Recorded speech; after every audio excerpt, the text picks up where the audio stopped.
आज के इस वीडियो लेक्चर में हम बात करेंगे रियल एनालिसिस की, जो कि एक हमारा मैथमेटिक्स का ब्रांच होता है और ये हमारा ग्रुप ए में पढ़ना है। मीन्स कि पेपर थर्ड में हमें रियल एनालिसिस, जो कि बीएससी पार्ट 2 में ऑलरेडी हम बीएससी पार्ट 1 में 1 पेपर एंड 2 पेपर पढ़ चुके हैं, तो ये हमें बीएससी पार्ट 2 में पेपर थर्ड में रियल एनालिसिस पढ़ना होता है, जो कि हमारा ग्रुप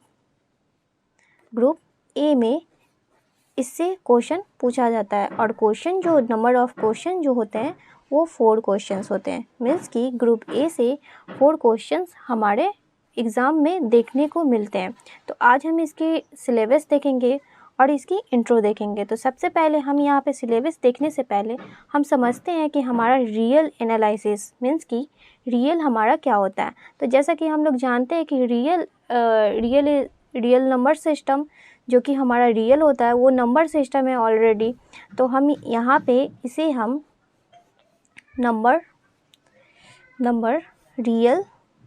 रियल नंबर सिस्टम हम ऐसे भी डिफाइन कर सकते हैं। जस्ट लाइक कि अगर हम फर्स्ट देखें तो एक हमारा जो सबसे पहले होता है वो हमारा नेचुरल नंबर होता है, जिसे हम एन से कैपिटल एन से डिनोट करते हैं। अगर इसे स्टैंडर्ड फॉर्म में देखें तो इसे कैपिटल एन इस तरह से डिनोट किया जाता है, रिप्रेजेंट किया जाता है 1 2 3 डॉट डॉट डॉट, और ये टर्म इन्फिनिटी तक जाता है हमारा। सेकंड अगर हम नंबर सेकंड अगर हम इस 1 में 0 इंक्लूड कर दें, जिसे हम होल नंबर कहते हैं, तो 0 1 2 3 इसे इंक्लूड करेंगे और ये इन्फिनिटी तक जाएगा, तो ये हमारा होल नंबर होता है, जिसे हम काउंट कर सकते हैं। मीन्स कि इस नेचुरल नंबर को हम काउंटिंग नंबर भी कह सकते हैं, जिसे हम काउंट कर सकते हैं। जैसे कि हम सेट थ्योरी में भी ऑलरेडी काउंटेबल अनकाउंटेबल इस तरह का सेट पढ़ चुके हैं, तो यहाँ पे होल नंबर ये हो जाते हैं। इसी तरह से अगर नंबर थर्ड देखें तो इंटीजर को जेड से भी रिप्रेजेंट किया जाता है और आई से भी रिप्रेजेंट किया जाता है। और इसकी जो हमारी पॉइंट होती है, तो इसमें इंटीजर में निगेटिव पॉजिटिव दोनों होती है। मीन्स कि minus infinity dot dot dot, इसी तरह से -1 0 1 मीन्स कि प्लस और माइनस ये हमारा चलते जाएगा, और इस तरह से हमारा ये प्लस इन्फिनिटी तक जाता है, जो रिप्रेजेंट करते हैं। और आई भी हमारा इंटीजर्स होते हैं और जेड भी इंटीजर्स होता है।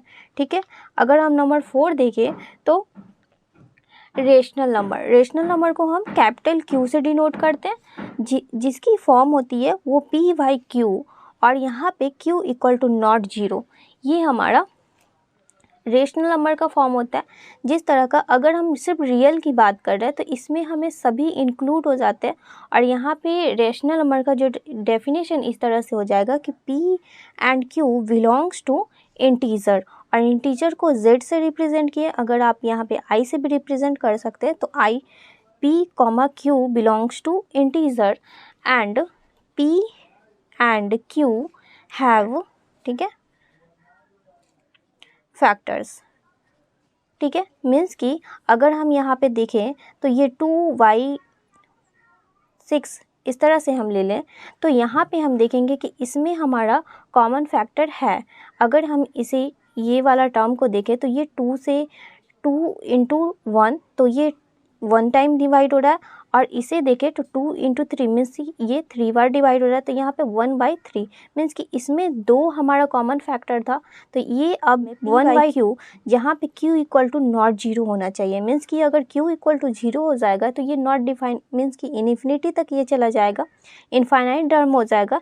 इसीलिए ये हमारा इंटीजर्स रेशनल नंबर का ये हमारा डेफिनेशन होता है। इसी तरह से अगर नंबर 5 देखें तो हमारा इर्रेशनल नंबर्स होते हैं, जिसे हम q कॉम्प्लीमेंट से रिप्रेजेंट करते हैं इस तरह से, जहाँ पे p divide by q means कि ये हमारा डिवाइड नहीं करता है, और ये जो फॉर्म में होता है वो √2, √3, डॉट डॉट डॉट, इसी तरह से इन्फिनिटी तक, और इसमें पाई हमारा इंक्लूड होता है। तो इंक्लूडिंग पाई, तो इसका ये हमारा इरेशनल नंबर हो गया, और ये सभी को हम इंक्लूड करते हैं, तो ये हमारा रियल नंबर कहलाता है। मीन्स कि अगर हम रियल की बात करें तो अगर q एंड क्यू कॉम्प्लीमेंट, इस तरह से ये इंक्लूड होगा तो इसको रियल नंबर। ठीक है, तो अब हम इसकी रियल एनालिसिस मीन्स की इसकी सिलेबस देखते हैं जो कि हमारा पेपर थर्ड में पढ़ना है।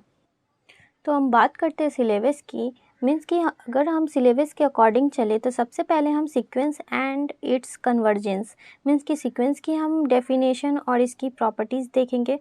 जिस तरह की अगर हम सेकंड हम सिलेबस की बात करें तो कॉची से general principle of for convergence, इसी तरह से हमारा कॉची सीक्वेंस होता है, इसी तरह से मोनोटोनिक सीक्वेंस हो जाता है। इसी तरह से हमारा ये सभी हमारा इम्पॉर्टेंट पॉइंट्स है इम्पॉर्टेंट सिलेबस के अकॉर्डिंग। अगर हम यहाँ से देखें तो एक हमारा यहाँ से क्वेश्चन देखने को मिलता है, मीन्स कि सीक्वेंस से मोनोटोनिक सीक्वेंस जिसमें मोनोटोनिक इंक्रीजिंग मोनोटोनिक डिक्रीजिंग इस तरह का सीक्वेंस और थ्योरम्स हमें देखने को मिलते हैं। नंबर 5 देखें तो continuity and differentiability of a function, means कि अगर आपको एक कंटिन्यूटी से भी क्वेश्चन देखने को मिलती है एग्जाम में। और इसी तरह से रोल्स थ्योरम हमारा हो गया, means Cauchy mean value theorem हो गया। ठीक है, इसी तरह से यहाँ पे हम देखेंगे लैग्रेंजेस मीन वैल्यू थ्योरम और भी कुछ इंपॉर्टेंट सिलेबस के पॉइंट होते हैं जो भी हम यहाँ पे डिस्कस करेंगे। तो फर्स्ट ऑफ ऑल हम यहाँ पे सीक्वेंस से स्टार्ट करने वाले हैं और सीक्वेंस की डेफिनेशन देखेंगे जिसमें हमें बाउंडेड अनबाउंडेड सुप्रीमम इन्फीमम ये सभी की यहाँ पे हम डिस्कस करेंगे, क्योंकि हमारा यहाँ से एक क्वेश्चन बनता है, एक क्वेश्चन हमें कंटिन्यूटी और डिफरेंशिएबिलिटी से बनती है। तो जिस तरह का आपका यहाँ पे ग्रुप ए में 4 क्वेश्चंस पूछे जाते हैं, तो अगर हम मीन्स कि अगर हम इम्पॉर्टेंट टॉपिक्स यहाँ से कवर कर लेंगे तो हमारा ये सभी क्वेश्चंस कवर हो जाएंगे। तो चलिए हम देखते हैं आज सीक्वेंस की डेफिनेशन। तो सीक्वेंस की यहाँ पे हम डेफिनेशन देखेंगे तो यहाँ पे हमारा जो हो जाता है सीक्वेंस या फिर a sequence is a function whose domain is the set of natural numbers and the range a subset real numbers means अगर हम यहाँ पे इसकी डेफिनेशन देख रहे हैं तो जैसा कि हम सेट थ्योरी में फंक्शन के बारे में ऑलरेडी जान चुके हैं, क्योंकि हमें बीएससी पार्ट 1 में ही सेट थ्योरी पढ़ना होता है जिसमें हम सेट सबसेट और function codomain domain and range की बात कर चुके हैं। ठीक है, ये ऑलरेडी मैं अज्यूम कर चल रही हूँ कि आप लोगों को ये आते होंगे। तो यहाँ पे जैसा कि हमारा ये डेफिनेशन है sequence is a function whose domain, जो कि अगर the set of natural numbers means कि अगर कोई भी हमारा जो फंक्शन होगा वो हमारा नेचुरल नंबर का डोमेन जो सेट होगा and the range of subset जो सबसेट होगी वो रियल नंबर की होगी जिसे हम सीक्वेंस कहते हैं। दैट इज़ हम यहाँ पे कह सकते हैं और फंक्शन अगर हम फंक्शन लें n टू b तो n जो है हमारा वो नेचुरल नंबर को रिप्रेजेंट कर रहा है और b है सबसेट ऑफ रियल नंबर का। ठीक है, इज कॉल्ड रियल सीक्वेंस और simply sequence if b subset of r means b जो सबसेट है r का और r जो है हमारा वो रियल नंबर को रिप्रेजेंट करता है। ठीक है, और n जो है हमारा वो नेचुरल नंबर को रिप्रेजेंट कर रहा है। तो हम यहाँ पे लिख सकते हैं where n is the set of all natural number or all natural numbers and r is the set of all real numbers, ठीक है। तो ये हमारा डेफिनेशन ऑफ सीक्वेंस मीन्स कि ये सीक्वेंस का डेफिनेशन हो गया। अगर हम यहाँ से देखें तो हमें यहाँ से मिल क्या रहा है, अगर हम यहाँ पे देखेंगे since f is a sequence then अगर f हमारा सीक्वेंस है तो इसकी जो फंक्शन होगी n, जो हमारा डोमेन हो जाएगा टेंस टू मीन्स कि n टू b, और b हमारा सबसेट है। तो दिस इम्प्लाइज हम कह सकते हैं अगर यहाँ पे हमारा कोई फंक्शन होगा f ऑफ n जो बिलोंग्स करेगा b में, और for all n belongs to natural number, इस तरह का ये हमारा सेट होगा, सीक्वेंस होगा। बाय द डेफिनेशन यहाँ पे हम देख रहे हैं where n is the set of all natural numbers and r is the set of all real numbers, ठीक है। तो अब हम यहाँ पे एक एग्जांपल टेक कर सकते हैं कि अगर हम यहाँ पे देखें, अगर बिलोंग कर रहा है नेचुरल नंबर, तो नेचुरल नंबर हमारा 1 से स्टार्ट होता है, ठीक है। तो यहाँ पे, और ये सीक्वेंस की बात कर रही है, तो यहाँ पे हमारा f of n equal to E N, जो कि हमारा सीक्वेंस फॉर्म में होगा। एज अ नोटेशन हम इसे डिनोट कर रहे हैं f ऑफ n को इक्वल टू, जहाँ पे n belongs to natural number होगा, देन n नेचुरल नंबर में बिलोंग्स कर रहा है मीन्स कि 1 से इसका जो काउंटिंग होगी वो 1 से लेकर इन्फिनिटी तक जाएगा, और यहाँ पे nth टर्म हमें निकालना है। तो जब हम यहाँ लिख सकते हैं टेक, ठीक है।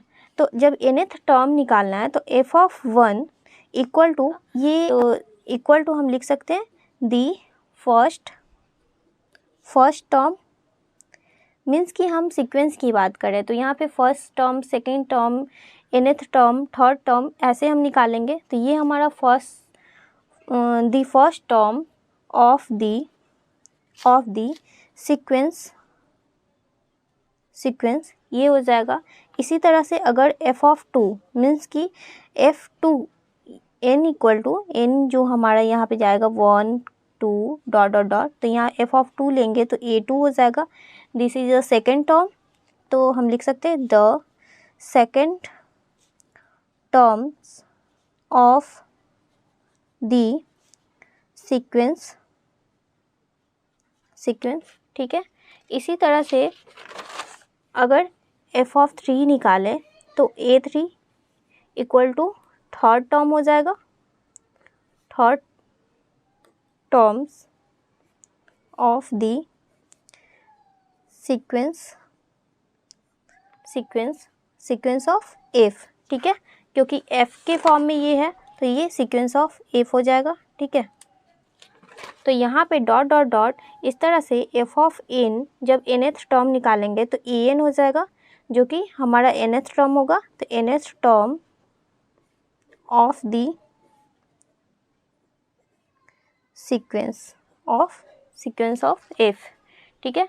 तो इस तरह से हमारा कि ये हमारा जैसा कि सीक्वेंस का एग्जाम्पल हो गया और ये हमारा डेफिनेशन हुआ।